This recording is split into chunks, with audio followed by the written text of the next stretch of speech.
He who pays the piper calls the tune. That's perhaps one of the most accurate and effective ways of summing up the problems with governments subsidizing various industries. It's especially concerning when we're talking about the media.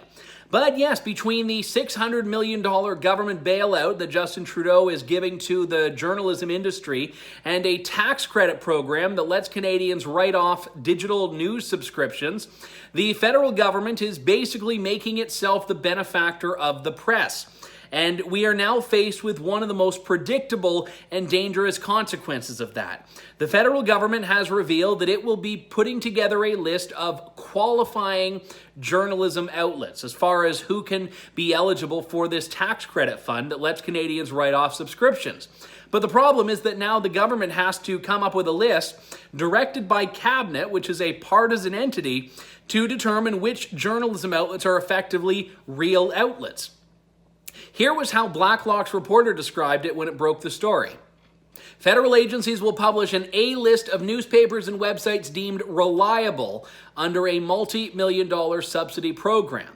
Now, quoted in this story, and also in a story in the Post-Millennial, is a spokesperson for Finance Canada, who says the rules allow for publication of a list of qualifying journalism organizations.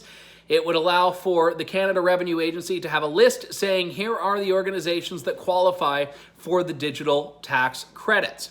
And you could go to that list and determine these are the media outlets that government decides are reliable, effective, or qualified.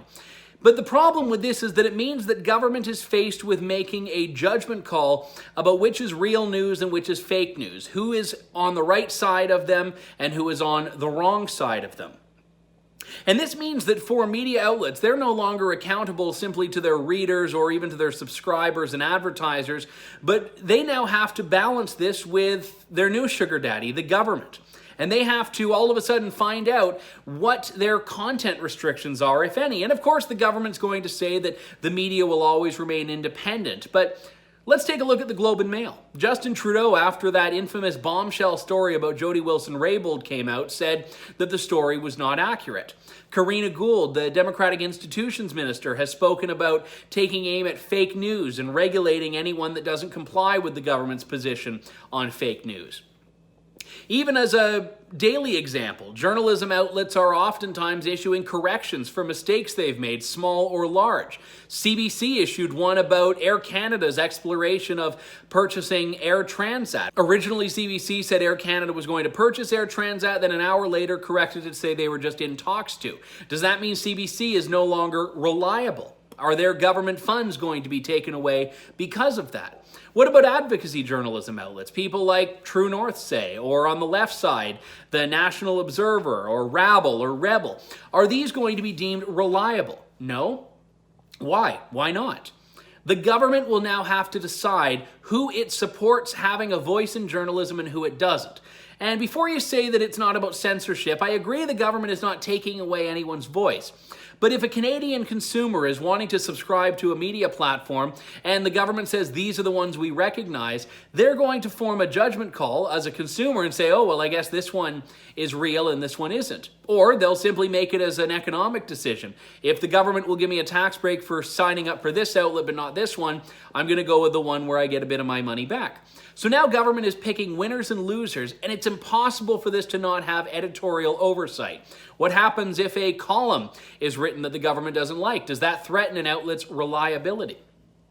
Now, the backdrop of this is that in just 2 months' time, Canada will be co-hosting a Press Freedom Summit in the United Kingdom, which I'm planning to cover. And True North is actually crowdfunding it because we don't get a government subsidy, and I need your help to get there. There's a link in the description box where you can donate a few dollars or a few $100s to help this cause. We're almost at our goal.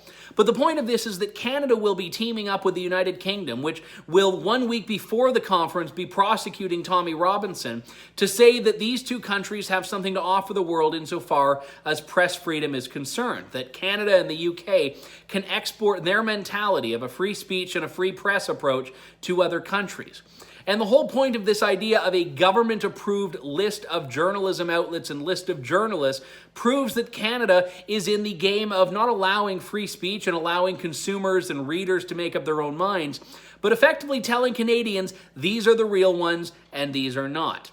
And when the government makes that call, we're in dangerous territory. For True North, I'm Andrew Lawton.